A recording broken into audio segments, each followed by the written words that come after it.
گھر کو چھوڑا شاہ نے جنگل بسانے کے لیے، کربلا میں آئے تھے جنت میں جانے کے لیے، ظہر کو زینب سے جب ملنے گئے گھر میں حسین، کوئی دیوڑی پہ نہ تھا پردہ اٹھانے کے لیے، گھر کو چھوڑا شاہ نے، شہ اٹھے پڑھ کر نماز صبح، محشر ہو گیا، حضرت زینب چلی کپڑے پہنانے کے لیے، گھر کو چھوڑا شاہ نے، کہتی تھی ماں خط میرے اکبر کو تھا پیغام مرگ، یہ جوانی آئی تھی گویا بلانے کے لیے، تھی صدا زہرا کی ارے زینب مر گیا تیرا حسین، گھر میں جا بیٹھی صفے ماتم بچھانے کے لیے، گھر کو چھوڑا شاہ۔ صلوات اللہم صلی علی محمد وآل محمد۔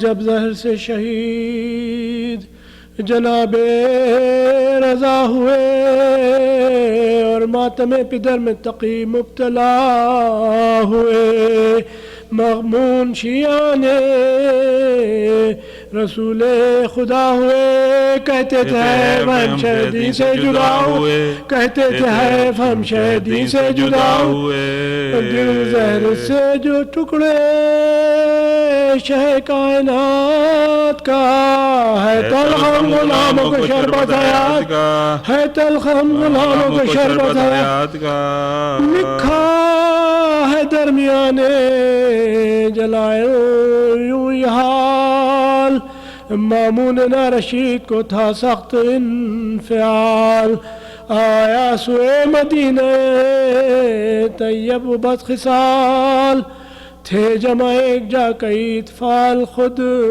رسال، اور ان میں استادہ یتیم امام تھا، جلوہ نما نجوم میں ماہ تمام تھا، جلوہ نما نجوم میں ماہ تمام تھا،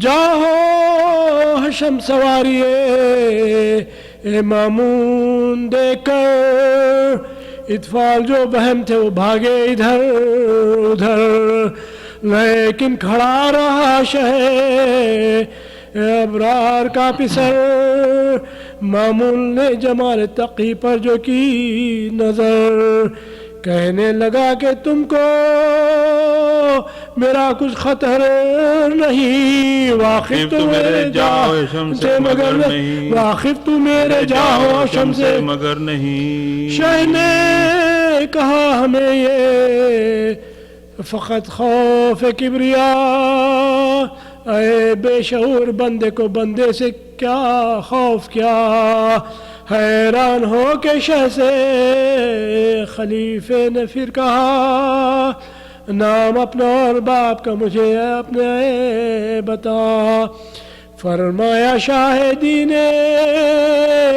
تقی میرا نام ہے، بابا میرا رضا شیع علی مقام ہے، بابا میرا رضا شیع علی مقام ہے، تو نے جسے شہید کیا ہے میرا پدر میں بے کس و یتیم اسی شاہ کا ہوں پسر، یہ سن کے منفعل ہوا مامون زیادہ تر، وہاں سے چلا بسوئے بیاباں و بد گوہر، دراج ایک نظر پڑا اسی لساس کو، بہر شکار چھوڑ دیا اس نے باز کو، بہر شکار چھوڑ دیا اس نے باز کو، تھا باز گشتے باز کا خواہاں مگر وہ باز، جنگل میں سوئے باز تھی مامون کی چشم باز، لیکن پھرا وہ باز پس از مدت دراز،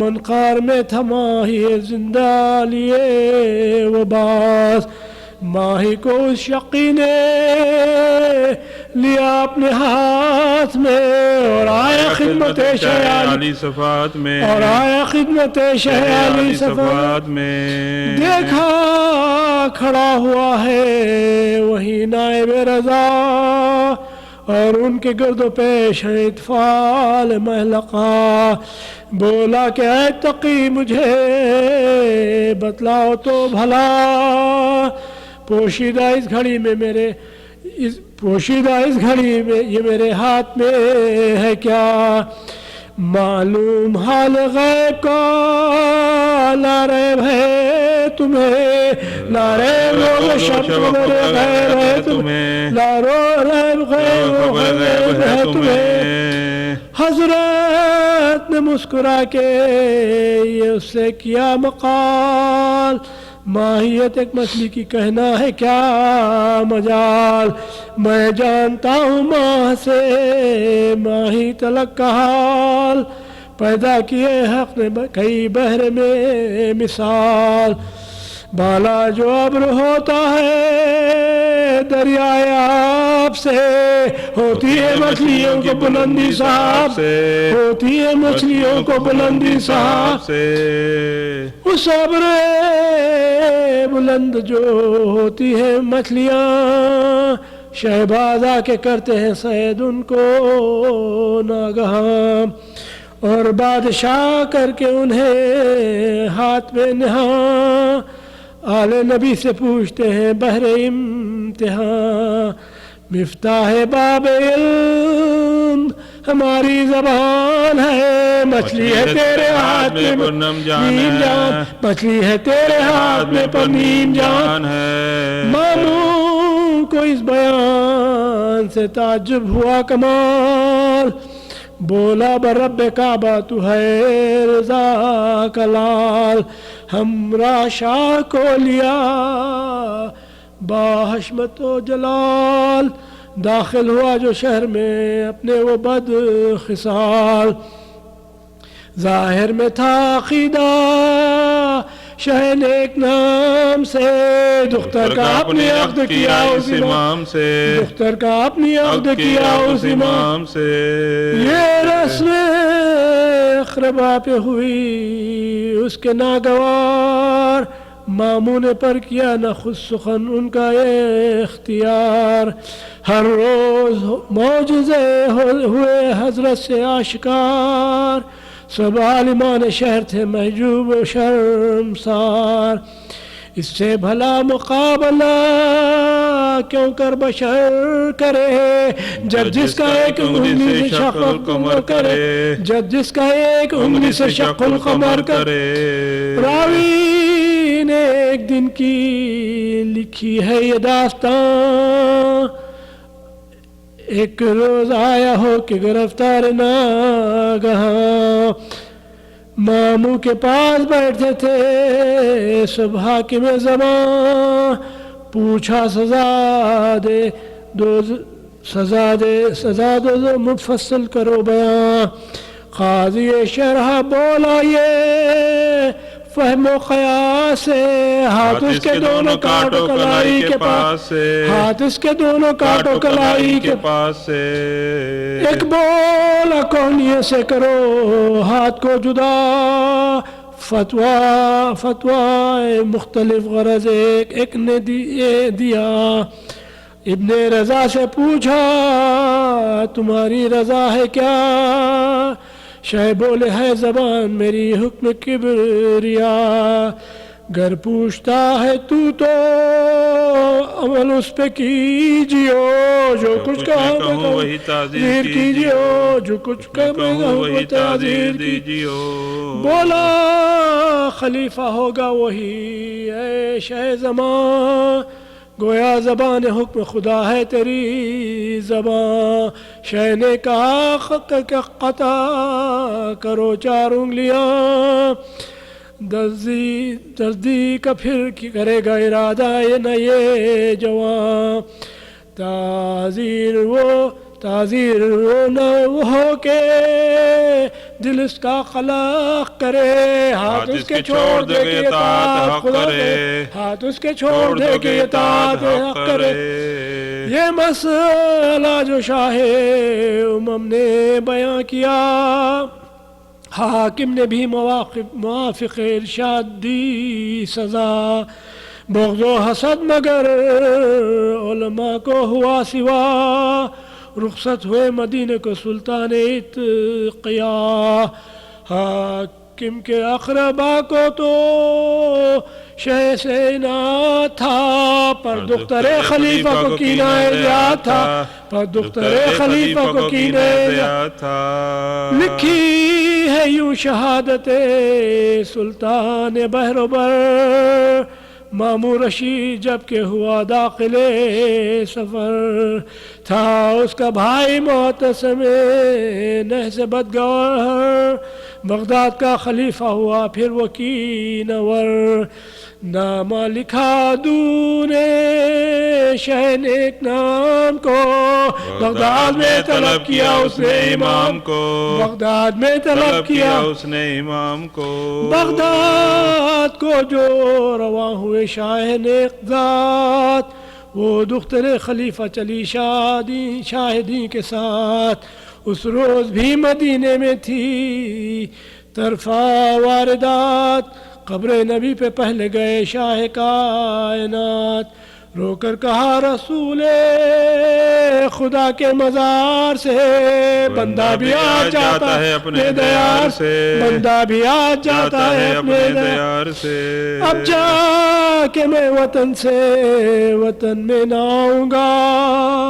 آؤں گا تو بہت مگر آنے نہ پاؤں گا، کیا نہ صدمے بے وطنی میں اٹھاؤں گا، کس بے کسی سے میں دنیا سے جاؤں گا، پر شکر حق کے غم سے تو آزاد ہوئیں گے، پہلو جد میں چین سے اب جا کے سوئیں گے، پہلو جد میں چین سے اب جا کے سوئیں گے، صلی اللہ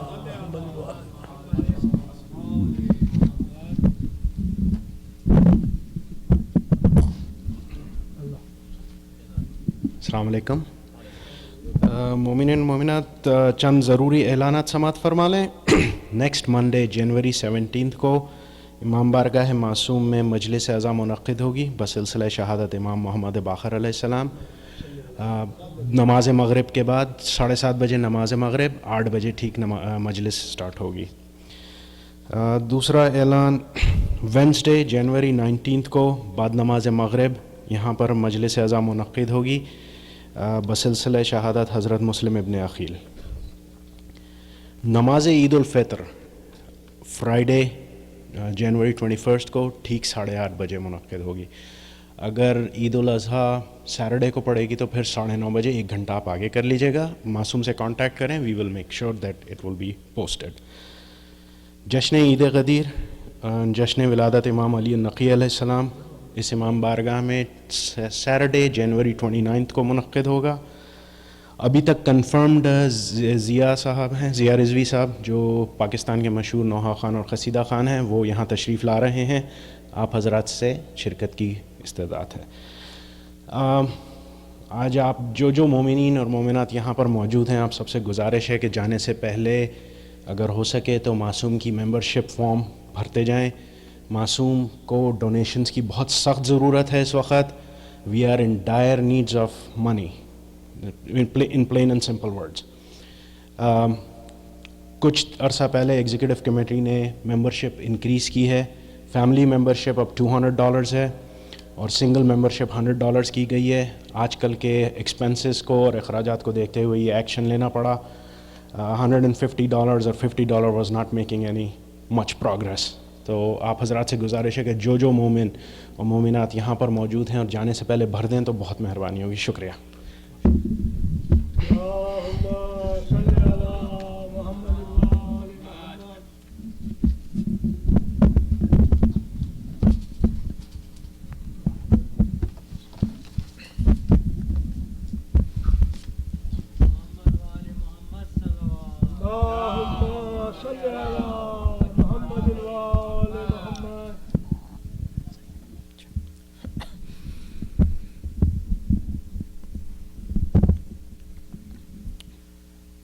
گزارش ہے ایک سورہ فاتحہ پڑھ کر جناب حمایت علی ابن عنایت علی مرحوم کی روح کو اصالہ ثواب فرما. بسم اللہ.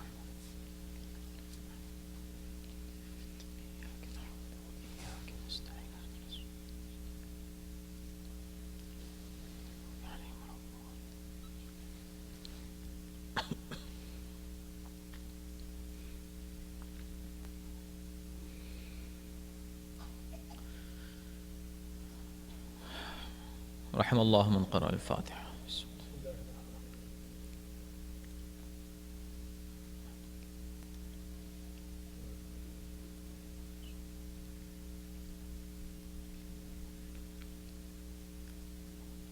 اعوذ باللہ السمیع العلیم من الشیطان اللعین الرجیم.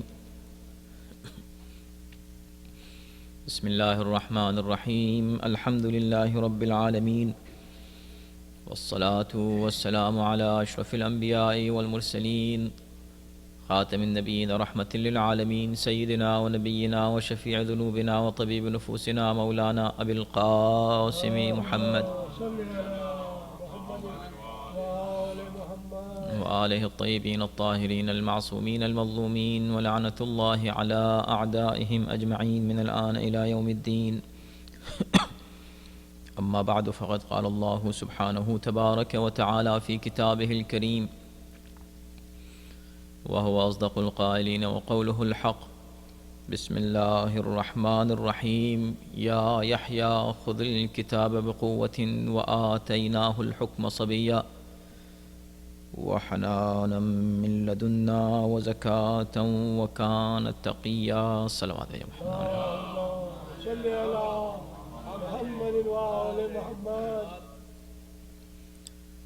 سورہ مبارکہ مریم کی 2 آیتوں کی تلاوت کا شرف حاصل کیا جس میں پروردگار عالم اس زمین پر اپنے ایک نمائندے کا تذکرہ فرما رہا ہے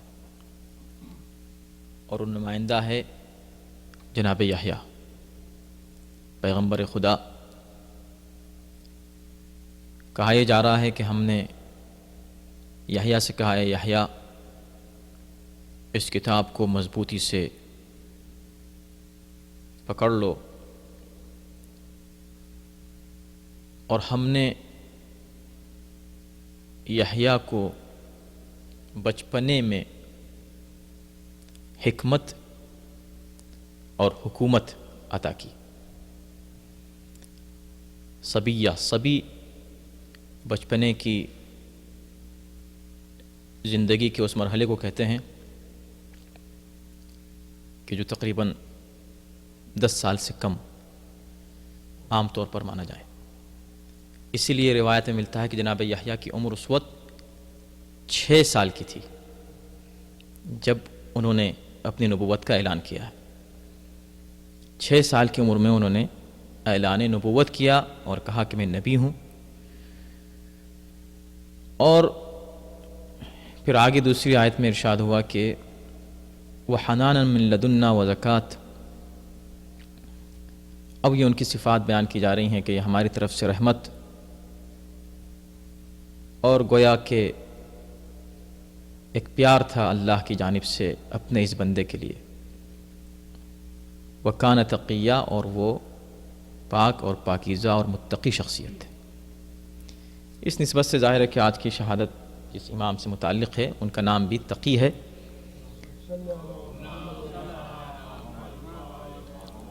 اور اتفاق یہ ہے کہ جب آپ کے والد گرامی امام رضا علیہ الصلوۃ والسلام کا انتقال ہوا تو ان کی عمر شریف 7 یا 8 سال کے قریب تھی، اور ظاہر ہے کہ ہمارے عقیدے کے مطابق جب ایک امام جاتا ہے تو اس وقت تک اس کا انتقال نہیں ہوتا جب تک دوسرا امام موجود نہ ہو قیادت کو سنبھالنے کے لیے۔ تو جو معرفت امام نہیں رکھتے وہ اس منزل پہ آ کے نادانی کی باتیں کرتے ہیں اور یہ کہتے ہیں کہ اچھا آپ کے نوے امام جب وہ امام ہوئے اور پوری قوم کے، پورے نیشن کے، پوری دنیا کے، عالمین کے سردار بنے، اس وقت ان کی عمر 7-8 سال تھی۔ 7-8 سال میں وہ امام ہو گئے، اور امام کا مطلب یہ ہے کہ بس وہ جو کہہ دے وہ حکم خدا ہے، رہبر ہے، لیڈر ہے، اس کا فیصلہ آخری فیصلہ ہے، اور اس فیصلے کو ماننا ہر ایک پر واجب ہے۔ اب اس میں علماء ہوں، چاہے اس میں فقہاء ہوں، اس میں بزرگ لوگ ہوں، بڑے ہوں، بوڑھے ہوں، جوان ہوں، مرد ہوں، عورت ہو، کوئی بھی ہو، اسے امام کا حکم ماننا ہے، بالکل ایسے جیسے رسول کا حکم ماننا ہے، اس لیے کہ وہ اولی الامر ہے۔ تو انہوں نے کہا کہ یہ اولی الامر جو آپ کا ہے، جس کا حکم پوری قوم مان رہی ہے، 7 سال کا ہے۔ یہ کوئی پہلا معاملہ نہیں ہے کہ لوگ عمر پر اعتراض کرتے ہیں اور عمر کی بنیاد پر صلاحیتوں کو بھول جاتے ہیں، چونکہ ذہنی طور پر پہلے سے ایک عادت چلی آ رہی ہے کہ صلاحیتوں کو اور علم کو نظر انداز کر کے سن و سال کو دیکھا جاتا ہے۔ ارے اچھا یہ تو چھوٹے ہیں، ان سے بزرگ موجود ہیں، کیوں نہ ان کی بیعت کر لی جائے۔ تو بزرگوں کی بیعت کر لی جاتی ہے، چاہے وہ علم اور حکمت کے اعتبار سے کتنا ہی پیچھے کیوں نہ ہو، بلکہ زیرو کیوں نہ ہو، کچھ نہ صحیح لیکن بزرگ ہیں، بزرگ ہیں۔ اور اسلام بزرگی کا معیار علم کو قرار دیتا ہے، سن و سال بزرگی کا معیار نہیں ہے۔ اسی لیے کہا کہ ہم نے اگر سن و سال کا مسئلہ ہوتا اور عہدے کے لیے سن و سال کی کوئی شرط ہوتی تو اللہ جناب یحییٰ کو 6 سال کی عمر میں نبوت پر فائز نہ فرماتا۔ ان کو نبوت دینا اور ان کا اعلان نبوت کرنا 6 سال کی عمر میں، اس بات کی دلیل ہے کہ اللہ کی نظر میں الہی عہدے کے لیے سن و سال اور عمر کی قید نہیں ہے۔ اور اس سے بھی بڑھ کر اسلام نے تو ایسی مثال پیش کر دی ہے کہ دنیا آج تک حیران ہے کہ جس انداز سے حضرت عیسیٰ کا ذکر قرآن نے کیا ہے، بائبل میں بھی اس انداز سے اس کا تذکرہ نہیں ہے۔ آپ ابھی یہ تعجب کر رہے ہیں کہ 6 سال میں، ابھی آپ تعجب کر رہے تھے اچھا 8 سال میں امام ہو گئے، تو ہم نے کہا کہ حضرت یحییٰ 6 سال میں ہوئے، ابھی آپ تعجب کر رہے تھے اچھا یہ 6 سال میں نبی ہو گئے، اتنے میں قرآن نے آواز دی 6 سال کی بات کیا ہے، ایک بچہ پیدا ہوتے ہی یہ کہہ رہا ہے انی عبداللہ آتانی الکتاب وجعلنی نبیہ، صلوات بھیجے محمد و آل محمد۔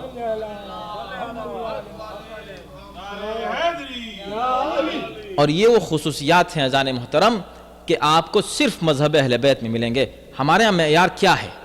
کسی خاص طور پر قیادت کا معیار، اور میرے دوستو یہ وہ خصوصیت ہے خدا کی قسم کہ ہم اس پر جتنا بھی فخر کریں کم ہے، اس لیے کہ آپ دنیا کی جتنی قوموں کو دیکھیں گے وہاں آپ کو مختلف انداز، مختلف طریقے، مختلف افکار، مختلف نظریات ملیں گے قیادت کے سلسلے میں۔ اور عام طور پر آج کل خاص طور پر اس ڈیموکریسی کے دور میں عام آدمی یہ سمجھتا ہے کہ ہم الیکشن سے کسی کو اپنا رہبر چن لیں، لیکن ظاہر سی بات ہے کہ بات یہ نہیں ہے، الیکشن اسلام میں منع نہیں ہے۔ اسلام میں وہ الیکشن منع ہے جو آپ ہادی کے انتخاب کے لیے کریں، اس لیے کہ وہ انتخاب آپ کی ذمہ داری نہیں ہے، ورنہ آپ الیکشن سے پھر کعبہ بنانے لگیں گے، آپ الیکشن سے اس کے بعد پھر قرآن بنانے لگیں گے، آپ الیکشن سے کسی کو نبی بنانے لگیں گے۔ لہٰذا وہ سلسلہ کہ جس کا تعلق اللہ سے کہ اللہ معین کرے، اس میں آپ کو دخل دینے کی کوئی ضرورت نہیں ہے، نہ کوئی آپ کو حق دیا گیا ہے۔ اور لوگ اس عجیب بات ہے جو اصل میں شرک ہے اسے توحید قرار دیتے ہیں، اور جو توحید ہے اسے شرک قرار دیتے ہیں۔ شرک کہتے ہیں اللہ کے کام میں شریک ہونے کو، یعنی وہ کام جو اللہ کا ہے اس میں آپ کسی اور کو شریک کریں، وہ شرک ہے۔ تو جو کسی ایک کو شریک کرے وہ شرک ہے، اور جو الیکشن کر کے سب کو شریک کر لے کتنا بڑا شرک ہوگا وہ اس کام میں جو صرف خدا سے مخصوص ہے. انا ہدیناہ السبیل اما شاکرا و اما کفورا. ہدایت کا انتظام کرنا ہماری ذمہ داری ہے. ہم ہدایت کریں گے, تم ہدایت نہیں کرو گے. یہ انتظام تو ہم تو ہدایت کریں گے. اب تمہاری ذمہ داری کتنی ہے کہ اس ہدایت کو مانو یا نہ مانو. مانو گے تو شاکر کہلاؤ گے, نہ مانو گے تو کفور کہلاؤ گے. یعنی اب یہ تمہاری ذمہ داری نہیں کہ ہدایت کے انتظام تم خود کر لو, کعبہ تم خود بنا لو, قرآن تم خود بنا لو, نبی تم خود بنا لو, خدا تم خود بنا لو. ایسا کرو گے تو شرک ہوگا. تو وہ کام جو ذمہ داری خدا کی ہے اس میں آپ کو کوئی دخل دینے کی قطعاً گنجائش نہیں ہے, جو ہے رکھی گئی ہے. ہاں ٹھیک ہے, الیکشن کا کیا مسئلہ ہے. ہم یہی تو کہتے ہیں اگر اس بنیادی مسئلے کو مسلمان سمجھ جائے میرے دوستو, سارا مسئلہ حل ہو جائے. ہمیں کسی سے کوئی اختلاف نہیں ہے. لوگوں نے مسائل کو بڑا چڑھا کے اس طرح پیش کر دیا کہ لگتا ہے کہ ابھی مسائل حل ہی نہیں ہو سکتے. عقل سے اگر بیٹھ کر آئیں, بات کریں, گفتگو کریں, بیٹھ جائیں, تعصب کی اینک کو اتاریں. ہمیں کوئی اعتراض نہیں ہے کہ آپ کسی کو منتخب کر لیں, کسی کو صدر بنا لیں, کسی کو وزیر اعظم بنا لیں. خود ہم آئیں گے الیکشن میں شریک ہونے, کیا پریشانی ہے. ہمارے تو مراجع آج کل الیکشن کے سلسلے میں بات کر رہے ہیں, مطالبہ کر رہے ہیں, لیکن انہوں نے یہ مطالبہ نہیں کیا کہ الیکشن کر کے کسی کو مرجع بنا لو. توجہ کیجئے گا, اس کا مطالبہ نہیں, اس لیے کہ مرجع آپ نہیں بنا سکتے. مرجع کے لیے کوالیفیکیشن ہونی چاہیے. بالکل اسی طریقے سے جیسے آپ الیکشن کر کے کسی کو ڈاکٹر نہیں بنا سکتے. اور اگر یہ آپ کر لیں گے کہ صاحب چلیں بھئی آج کل ہمارے یہاں کوئی ڈاکٹر نہیں اور ہم کو ڈاکٹر کی ضرورت ہے, چلیں سب مل کے سوچ لیتے ہیں مولانا آج سے آپ ڈاکٹر ہیں, تو آپ کو پتا ہے کیا ہونے والا ہے اس کے بعد. اگر مولانا ڈاکٹر ہو گئے اور مان لیا بھئی چلیں جب آپ سب ضد کر رہے ہیں, آپ کہہ رہے ہیں, اب آپ نے چن لیا مجھے ڈاکٹر بنا لیا, چلے آئیے اب میں آپ کا علاج کرتا ہوں. نہ مرض رہے گا نہ مریض, وہ علاج ہو جائے گا. تو معلوم ہوا کہ کوالیفیکیشن جہاں شرط ہے وہاں پر آپ کو کوئی حق حاصل نہیں ہے کہ آپ الیکشن کی بات کریں. آپ مرجعیت کے لیے, اور یہی مسئلہ ہے ہمارے نظریے میں اور دوسرے نظریے میں, یہی فرق ہے کہ ہم یہ کہتے ہیں کہ قیادت الیکشن کا معاملہ نہیں ہے, قیادت کوالیفیکیشن کا مسئلہ ہے.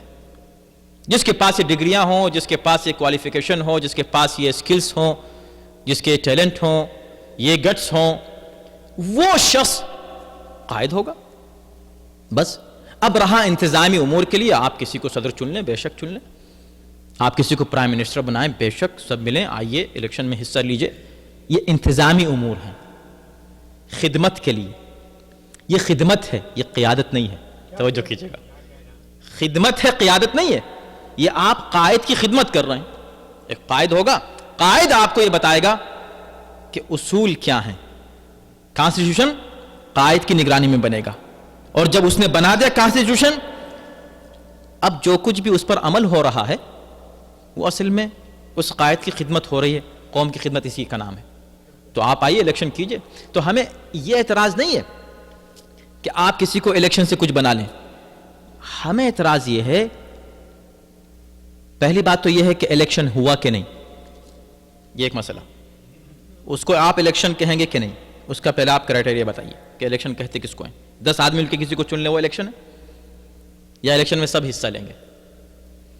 اب آج کل یہ ہو رہا ہے کہ صاحب وہ عراق میں وہ جو 15% ہیں وہاں کے کی آبادی اس وقت وہ حصہ نہیں لے رہی ہے. 15% آبادی ہے, 70% اہل بیت کے ماننے والے ہیں, 15% کرد ہیں, 15% دوسرے لوگ ہیں جس میں اور بھی سب شامل ہیں. اس 15% کا بھی کچھ پرسنٹ حصہ نہیں لے رہا ہے. اب شور مچ رہا ہے, سب حصہ نہیں لے رہے ہیں, سب نہیں لیں گے تو وہ کیسے لیجیٹیمیٹ ہوگی گورنمنٹ وغیرہ وغیرہ. اب پورے سب کو پریشانی ہو رہی ہے. کیوں نہیں ہوگی؟ 80% لوگ حصہ لے رہے ہیں تو کیوں نہیں ہوگی, بلکہ زیادہ. ارے نہیں اتنے لوگ رہ گئے. تو اس کا مطلب یہ ہوا کہ آپ کی نظر میں وہ الیکشن انلیجیٹیمیٹ ہوتا ہے کہ جس میں سب شریک نہ ہو. توجہ ہے کہ نہیں؟ تو پھر کس بنیاد پر آپ الیکشن کی بات کرتے ہیں؟ یہی تو ظلم ہے. اگر آپ آئیں بیٹھیں گفتگو کریں کہ بھئی آپ اگر الیکشن ہی کی بات کریں تو چلیے 10 آدمی مل کے اگر کسی کی بیعت کر لی تو وہ کیسے لیڈر اور قائد ہو گئے, وہ بھی اس وقت کے لیے نہیں, قیامت تک کے لیے. اب ہم سے بھی لڑ رہے ہیں, آپ کیوں نہیں مان رہے ہیں ان کو؟ ارے بھئی ہم کیسے مانیں؟ 4 آدمیوں نے ان کو بنا لیا, ہم کیوں مانیں؟ مثلا آپ اس کا ریزن بتا دیں تو ہم بالکل مان لیں. وجہ کیا ہے بھائی؟ آپ کیا زور زبردستی ہے؟ ڈیموکریسی کے دور میں آپ ہم پہ زور زبردستی ضرور مانو, کیوں مانیں؟ ہم ضرور مانیں. اب ہر ملک میں آج کوئی ایک صدر ہے, کوئی ایک وزیر اعظم ہے, وہ زیادہ ووٹ لے کر الیکشن سے آیا ہے, بھئی ہم نہیں مان رہے, نہیں مانے. ہم تو مثلا ہم اس ملک میں رہتے ہیں, ٹھیک ہے, ہم تو نہیں مانتے کسی کو.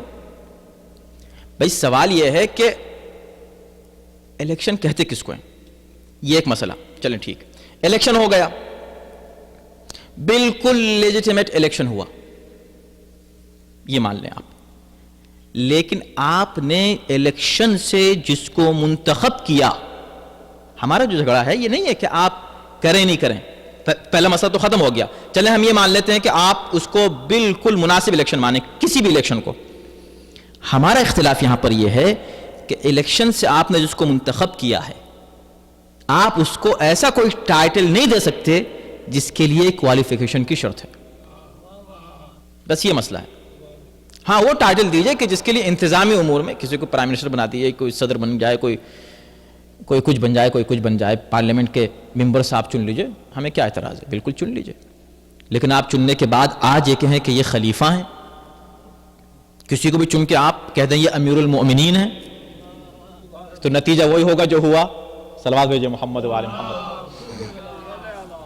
تو بنیادی طور پر جان محترم میں گفتگو کو سمیٹوں کہ ہمارا نظریہ, تشیع کا نظریہ بہت کلیئر ہے اس معاملے میں, مسئلے قیادت میں, لیڈرشپ کے معاملے میں, کہ لیڈرشپ کے لیے کہاں تک آپ الیکشن کہاں ہوگا, الیکشن کہاں نہیں ہوگا, کس الیکشن کے بعد آپ کس کو کس حد تک رکھیں گے, یہ سب اصول معین ہے اسلام میں. وَأَمْرُهُمْ شُورَى بَيْنَهُمْ وَأَمْرُهُمْ شُورَى بَيْنَهُمْ. اچھا, تمام اسلامی فرقے اس بات پر متفق ہیں کہ ایک دور آنے والا ہے قیامت سے پہلے جب امام تشریف لائیں گے, امام آئیں گے. اب کوئی کہتا ہے کہ پیدا ہو گئے, کوئی کہتا ہے کہ پیدا ہوں گے, ہم اس بحث پہ نہیں جا رہے ہیں, لیکن آئیں گے, اس میں کسی بھی مسلم فرقے کو اختلاف نہیں ہے. اور آئیں گے کون؟ امام مہدی. جس سے بھی آپ بات کریں وہ لفظ یہی استعمال کرے گا, آئیں گے کون؟ کوئی نہیں کہے گا خلیفہ مہدی آئیں گے. عجیب بات ہے, امام مہدی آئیں گے. امام مہدی آئیں گے تو پھر جب آئیں گے, ابھی اس وقت مصیبت میں ہم لوگ گرفتار ہیں, کیوں نہ ہم سب لوگ مل کے کسی کو چن لیں کہ بھئی چلو بھئی تم بن جاؤ. اب آئیں گے کیا, بجائے اس کے کہ وہ جب آئیں گے ابھی جو مصیبتوں میں ہم پڑے ہوئے ہیں, ان مصیبتوں سے چھٹکارے کے لیے کسی کو کہہ دیں الیکشن کریں, تمام مسلم ملک جمع ہو کہ بھئی چلو ہمیں ایک امام مہدی چاہیے, اس کو امام مہدی. کہا دماغ خراب ہے آپ کا, امام مہدی کو اللہ بھیجے گا, ہم کیسے بنا لیں گے کسی کو؟ ابھی الیکشن سے بنا لو. کہ نہیں, امام مہدی ہم کسی کو نہیں بنا سکتے. اچھا, آخری بنا نہیں سکتے تو پہلا کیسے بنا لیا؟ صلوات بھیجے محمد وآل محمد. تو یہ بڑے سمپل مسائل ہیں کہ اگر ان پر انسان غور کرے. یہی معاملہ یہاں پر آتا ہے کہ ارے اتنے چھوٹے تو امام. آج آپ کسی سے بات کریں کہ یہ ہمارے امام ہیں 12,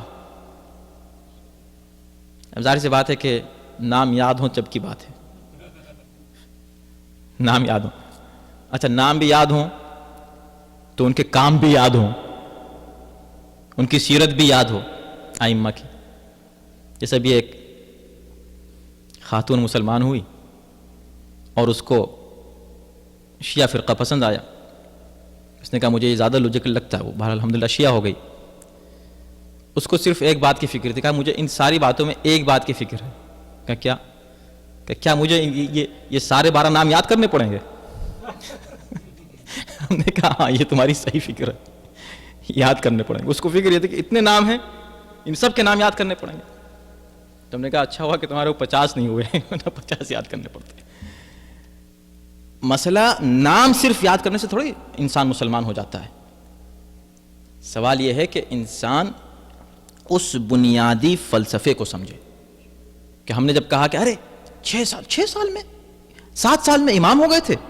آپ کے 12 اماموں میں سے 2 امام ایسے ہیں کہ جو 8 اور 9 سال کے درمیان میں امام ہوئے ہیں. خود ہمارے 9ویں امام اور 10ویں امام دونوں کم عمری میں امام ہو گئے, اور ان سے بھی کم عمری میں وہ امام جو آج بھی موجود ہیں جن کی طول عمر پہ لوگوں کو آج شک ہو رہا ہے، اس وقت وہ کم سنی میں منزل امامت پر فائز ہو چکے تھے. وہ تو بالکل کم سن تھے، 5 سال کی عمر تھی. اب آپ سوچیں کیسے ہوا یہ؟ تو یہ چیز کوئی نئی بات نہیں ہے. جب 8ویں امام کا انتقال ہوا، بلکہ شہادت ہوئی، اور 9ویں امام تشریف لائے اور غسل و کفن اور تدفین کے تمام فرائض انجام دیے، اس کے بعد پھر واپس مدینہ تشریف لے آئے. پھر حاکم وقت نے، مأمون نے مدینہ سے بلایا، اور جب آپ خراسان آئے، اس زمانے میں مأمون خراسان ہی میں اس کا پائے تخت تھا، تو ابھی آپ مرثیے میں سماعت فرما رہے تھے اور سن رہے تھے اس واقعے کو کہ مامون رشید اپنے حشم و خدم کے ساتھ گزر رہا ہے وہاں سے. بچے راستے میں کچھ کھیل رہے ہیں. بچوں نے دیکھا کہ بادشاہ کی سواری آ رہی، سب بھاگ گئے. ایک بچہ تھا جو رکا رہا، بڑے اطمینان سے کھڑا رہا، وہ ہٹا ہی نہیں. تو مامون کو یہ دیکھ کر بڑی حیرت ہوئی کہ یہ کون بچہ ہے. حالانکہ اس نے بلایا تھا، خود ہی بلوایا تھا، لیکن ابھی ملاقات نہیں ہوئی تھی تو پہچانتا نہیں تھا کون ہے. تو کہا کہ ایک بچہ کھڑا ہوا ہے. تو اپنی سواری کو اور اس نے قریب لایا. قریب لانے کے بعد بچے سے بات کی، کہا کہ بچے تم سب لوگ کھیل رہے تھے، پہلے تو بات میں نے یہ دیکھی کہ تم نہیں کھیل رہے تھے، تم ان کے ساتھ کیوں نہیں کھیل رہے تھے؟ تو انہوں نے ایک آیت پڑھی اور کہا کہ افحسبتم انما خلقناکم عبثا، کیا تم یہ سمجھتے ہو ہم نے تم کو بیکار پیدا کر دیا ہے اس دنیا میں اور تم پلٹ کر نہیں آنے والے ہو؟ تو ہم بیکار نہیں پیدا ہوئے ہیں، لہٰذا لاعبین، ہم لہو و لعب میں اپنا وقت ضائع نہیں کرتے.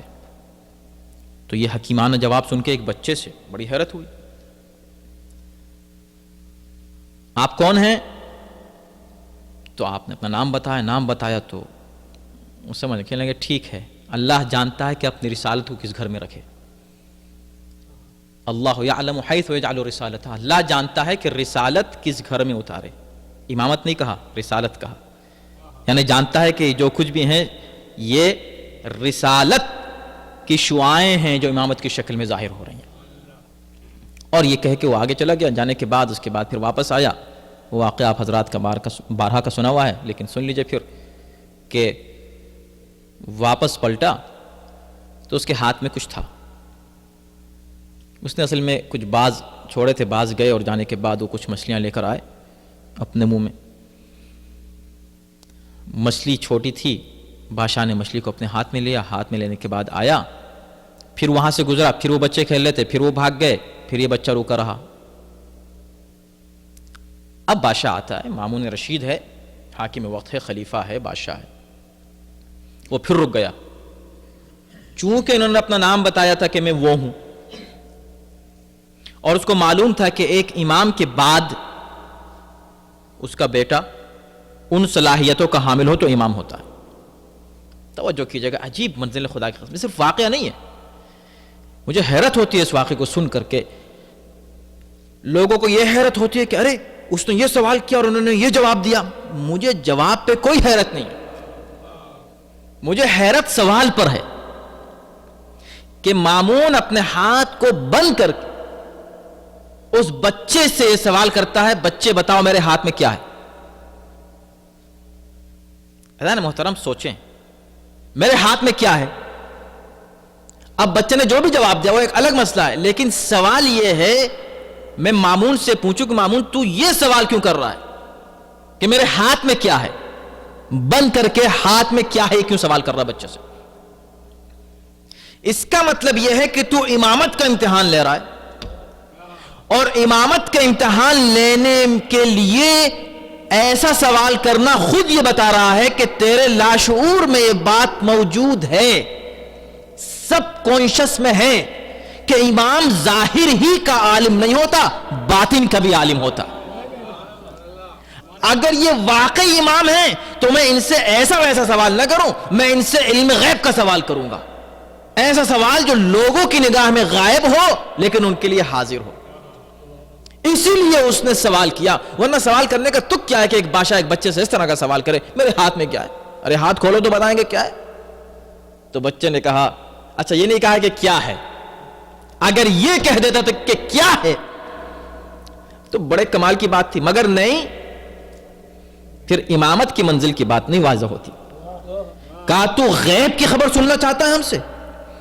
اب امام نے فرمایا کہ اصل میں اللہ نے اپنے بحر قدرت میں، سمندروں میں مچھلیاں پیدا کی ہیں، کچھ بادشاہ شکار کے لیے جاتے ہیں، اپنے باز چھوڑتے ہیں، وہ باز جا کر ان مچھلیوں کا شکار کر لیتے ہیں، وہ مچھلیاں لے کر وہ اپنی چونچ میں واپس آتے ہیں، بادشاہ اس مچھلی کو اپنے مٹھی میں لے کر خاصان خدا کا امتحان لیتے ہیں۔ توجہ فرمایا آپ نے؟ کہا تو نے سوال ہے کیا، ہم نے پوری ہسٹری بیان کر دی، اب بتا کہ اس وقت کون تھا وہاں جب یہ سب کچھ ہو رہا تھا، اور تجھ کو خود پتا نہیں کہ یہ باز لایا کہاں سے مچھلی۔ تفصیل ہم نے بتا دی، تفصیل ہم نے بتا دی، نہ صرف یہ بتایا کہ تیرے ہاتھ میں مچھلی ہے، بلکہ یہ بھی بتا دے کہ مچھلی کہاں سے آئی اور کیسے آئی۔ یہ ہے امامت۔ تو مامون کا یہ سوال کرنا خود اس بات کی دلیل ہے کہ اس کے ذہن میں سوال آیا کہ یہ کیسے ممکن ہے، اتنا چھوٹا بچہ اور امام۔ چلو امتحان لیتے ہیں، اور امتحان لیا تو اس طرح لیا، اور یہی سوال ہر ایک کے ذہن میں تھا۔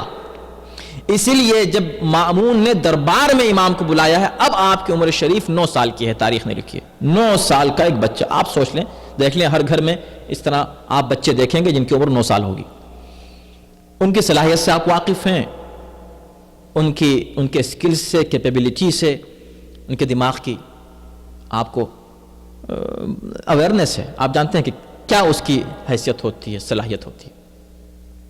9 سال کا بچہ بلایا، احترام کیا، عزت کی، تکریم کی، تو لوگوں نے کہا کہ یہ کیا آپ پہلے ان کے باپ کی عزت کرتے تھے، اب آپ نے اس بچے کو اتنا چڑھا رکھا ہے؟ تو اس نے کہا تم اس کو بچہ کہہ رہے ہو، یہ امام ہے، یہ اللہ کی جانب سے ان کے پاس علم آتا ہے۔ کہ اچھا تو آپ بھی وہی کہنے لگے جو رافضی کہتے ہیں؟ کہا نہیں، دیکھو یہ ایک لائن ہے، ایک سلسلہ ہے علوم رسالت کا، یہاں تک پہنچا ہے، اور میں جانتا ہوں کہ یہ بہت بڑا عالم ہے، یہ بچہ نہیں ہے۔ کہا عجیب باتیں کرتے ہیں؟ تو کہا ٹھیک ہے، کوئی بڑے سے بڑا عالم لے آؤ تم پورے زمانے کا، اس کی اس سے بات کروا دو، مقابلہ کروا دو، علمی ڈیبیٹ کروا دو۔ کہا آپ ایسی بات کریں کہ ہاں، کہ شرمندہ ہو جائے گا، اتنا بچہ ہے۔ ہاں ٹھیک ہے، تو شرمندہ کر دو اس کو۔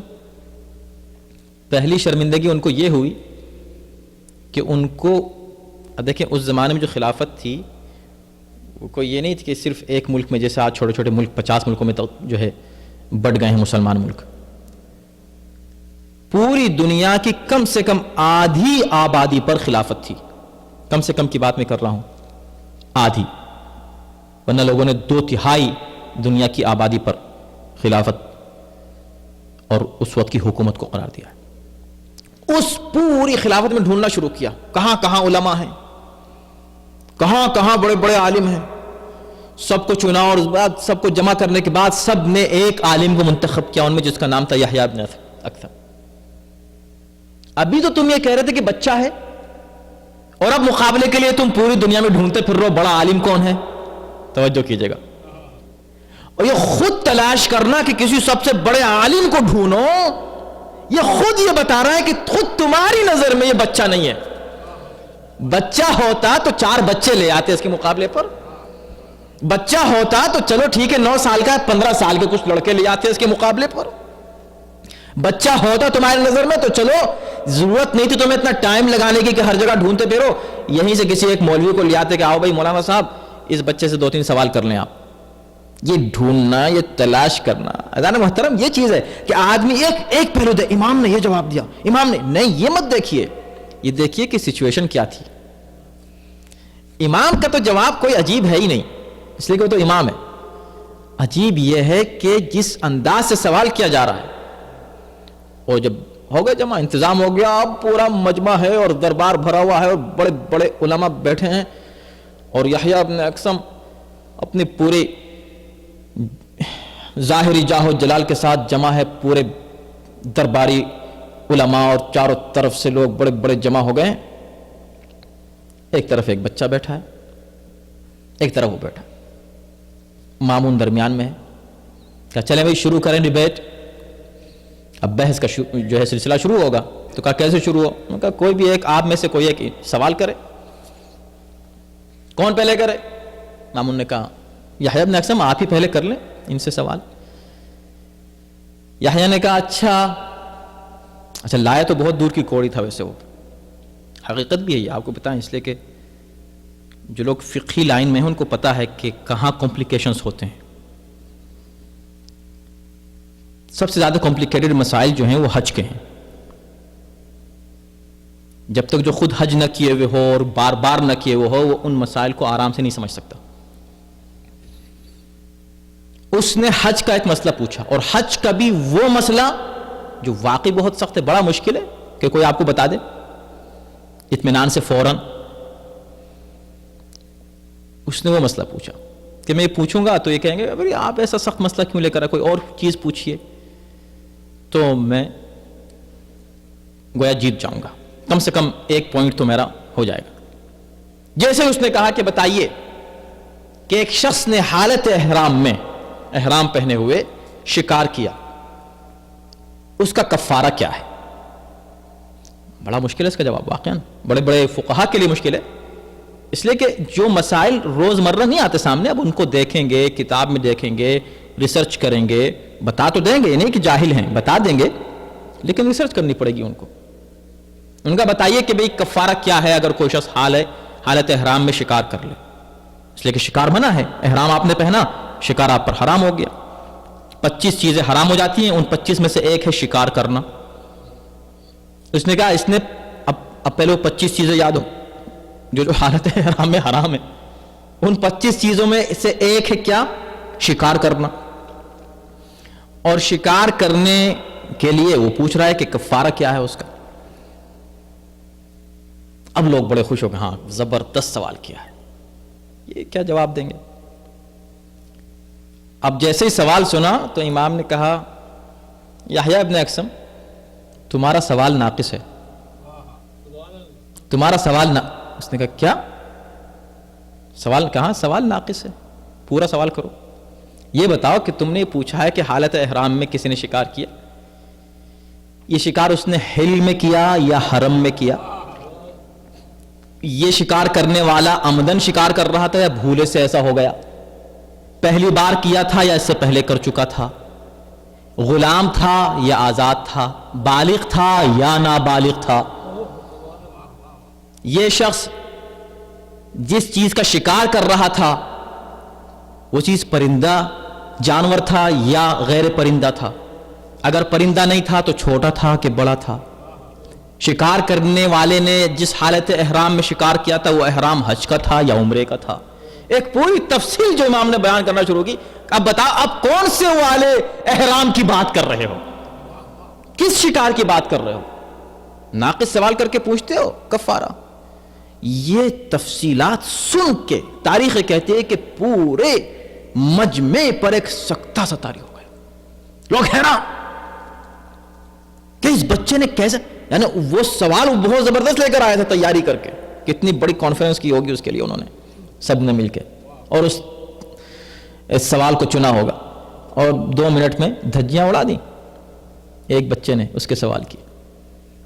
کہا کہ اب بتاؤ کیا؟ اب امام جب پوچھ رہے ہیں اب بتاؤ کون سے والے, کس شق کی بات کر رہے ہو تم؟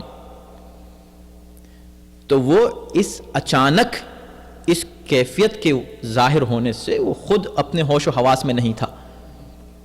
تو تاریخ کہتی ہے کہ اس موقع پر کچھ مدد کی مامون نے, اس کو اس مصیبت سے بچانے کے لیے کہا حضور اب اتنی شقیں آپ نے بیان کی ہیں, آپ سبھی کے جواب دے دیجئے. یہ تو اور مشکل ہو گیا نا, ورنہ ایک جواب دے کے ہٹ جاتے. اب تو ساری شقیں کھانے, ساری شقیں. اب تاریخ میں وہ تمام شقیں موجود ہیں کہ امام نے ہر کیفیت پر کہ اگر اس نے جان کر شکار کیا تھا تو یہ ہے، اور اگر اس نے وہ نابالغ تھا تو اس کے لیے کفارہ نہیں ہے، اور اگر بالغ تھا تو یہ ہے کفارہ، اور اگر چھوٹا جانور تھا تو یہ ہے، اور بڑا تھا تو یہ ہے، پرندہ تھا تو یہ ہے، اور اگر پرندہ نہیں تھا تو یہ ہے، اگر ہل میں کیا تھا تو یہ ہے، اور حرم میں کیا تھا تو یہ ہے، اگر اس نے جان بوجھ کے کیا تھا تو یہ ہے، اور عمدن کیا، تمام تفصیلات امام نے بیان کرنا شروع کی۔ جب بیان کر چکے تو ہر طرف سے تکبیر کی آوازیں آنے لگی، اللہ اکبر اللہ اکبر اللہ اکبر۔ اچھا تو میں نے یہ جب پڑھا کہ تکبیر کی آوازیں ہر طرف سے آنے لگی تو میں نے سوچا یہ تکبیر کی کیوں آنے لگی ہر طرف سے آوازیں؟ تعریف امام کی ہونی چاہیے تھی یا اللہ کی کیوں ہونے لگی؟ توجہ کیجیے گا۔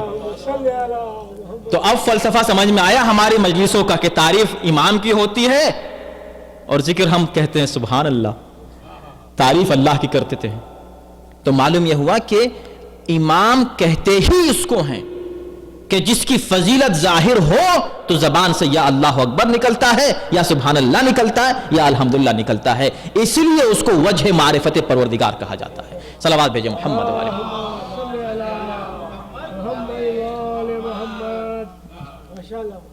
اب یہ بات ہو گئی، اور جیسے یہ ہوا کہ ہر طرف سے سبحان اللہ اللہ اکبر، کیا کہنے، واہ واہ،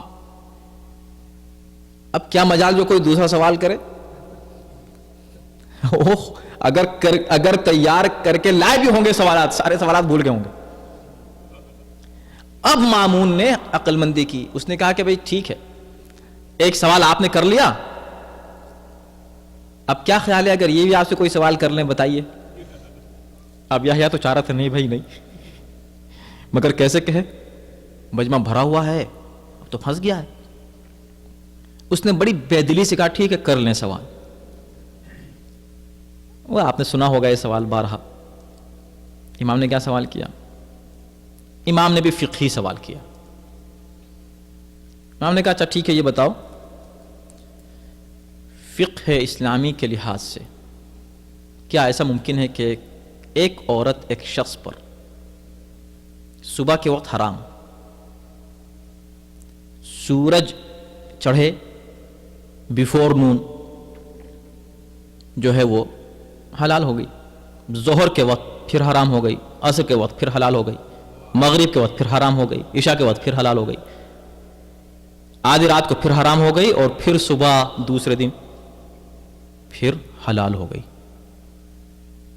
انہوں نے کہا کیا؟ ایک ہی عورت کہاں، ایک ہی آدمی پہ کہاں؟ بتاؤ ایسی کیا صورت ہو سکتی ہے؟ اب سر کھجانے لگے سب کے سب، دیکھ دوسری ہاں بتاؤ، گیس کرو، سوچو، ایسا ہو سکتا ہے؟ نہیں ہو سکتا، نہیں ہو سکتا۔ پورا مجمع بیٹھا، اور آپ یاد رکھیں کہ وہ مجمع عام لوگوں کا مجمع نہیں تھا، علماء کا مجمع تھا، فقہاء کا مجمع تھا۔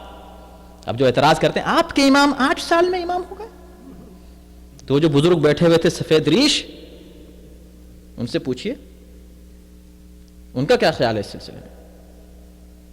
امام 8 سال کے ہیں نا، انہوں نے سوال کیا ہے سب سے، جواب دیں لوگ۔ ایسی کوئی کیفیت ہے؟ چند لمحے سکوت طاری رہا، تو مامون نے کہا بتائیے بھائی کیوں نہیں جواب دیتے؟ انہوں نے کہا بھی ہمارے ذہن میں تو کوئی ایسی شک نہیں آ رہی، ایسی کوئی صورت نہیں ہے، اور اسلام تو ایسا ہے، اور اسلام میں کیسے ایسا ہو سکتا ہے کہ ایک عورت حلال حرام، اور وہ بھی 24 گھنٹے کے اندر اتنی مرتبہ حلال و حرام ہو جائے۔ مامون نے کہا کہ حضور آپ ہی بتا دیں۔ کہا چلو میں ہی بتا دیتا ہوں۔ امام نے فرمایا دیکھو، جب اس نے ایک مرد نے صبح کے وقت کسی عورت پر اس کی نظر پڑی، اس وقت وہ حرام تھی اس لیے کہ وہ کسی کی کنیز تھی۔ یہاں پر اس بات کی بھی وضاحت ہو جائے اس لیے کہ شرعی مسائل ہیں، تو اس کے تذکرے میں انسان کو کچھ معلومات اس طرح کی بھی ہو جائے کہ بہت سے لوگ جب کنیز کا لفظ سنتے ہیں تو بڑا افسوس کرتے ہیں، کہتے ہیں کاش ہمارے پاس بھی یہ موقع ہوتا۔ کنیز ایک خاص لفظ ہے جو خاص کیفیت کے لیے بولا جاتا ہے، ایسا نہیں کہ جس کو آج کل بھی تو کنیز ہی ہے، وہ نوکر رکھ لیتے ہیں، نوکرانیاں رکھ لیتے ہیں، نعوذ باللہ استغفر اللہ، ان کو کنیز سمجھنا گناہ کبیرہ ہے۔ کنیز ایک خاص اصطلاح ہے جو صرف ان خواتین کے لیے، ان عورتوں کے لیے یوز ہوتی تھی کہ جو جنگ میں دشمن کی آئیں اور اسیر ہوئیں اور ان کا کوئی رکھوالا نہیں، دیکھ بھال کرنے والا نہیں، تو اس کو اس انداز سے کنیز یا پہلے سے کنیزی کی شکل میں آ رہی تھیں، اور اسلام انکریج کر رہا تھا کہ آپ غلاموں کو اور کنیزوں کو جو ہیں وہ آزاد کریں آزاد کریں آزاد کریں.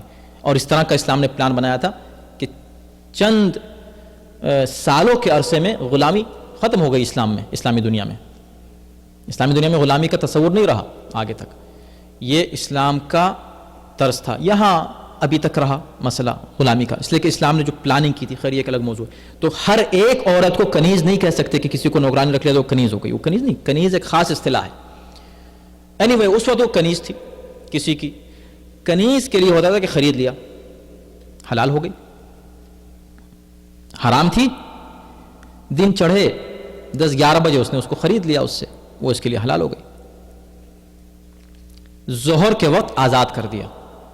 تو اسلام کنیزوں کو اور غلاموں کو آزاد کرنے کے لیے انکریج کرتا تھا. آزاد کرتے ہی اب وہ عورت اس کے لیے حرام ہو گئی. اب حرام ہو گئی اس لیے کہ آزاد کر دیا. ظہر کے وقت حرام ہو گئی، عصر کے وقت اس سے نکاح کر لیا، حلال ہو گئی. مغرب کے وقت اس سے زہار کیا. زہار کسے کہتے ہیں؟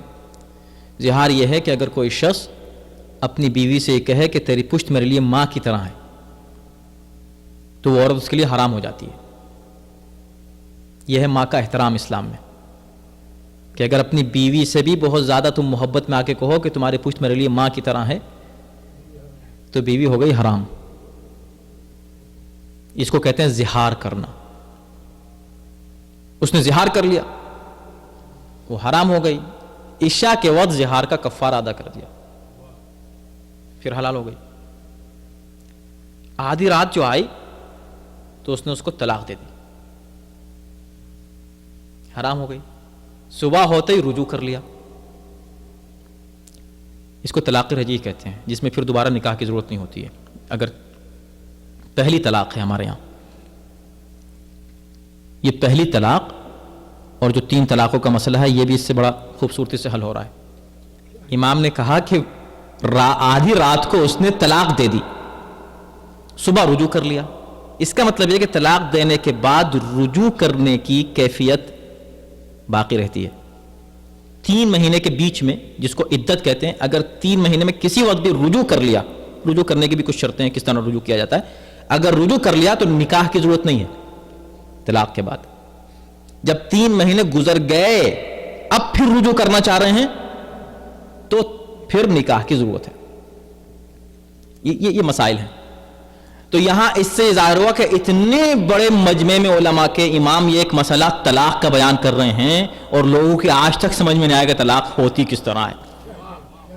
بھئی اگر طلاق کہنے سے طلاق ہو جائے تو اس کو طلاق بائن، یعنی ایک طلاق ہوتی ہے جو ختم، اس کے بعد پھر رجوع نہیں ہو سکتا، اس سے نکاح بھی نہیں ہو سکتا.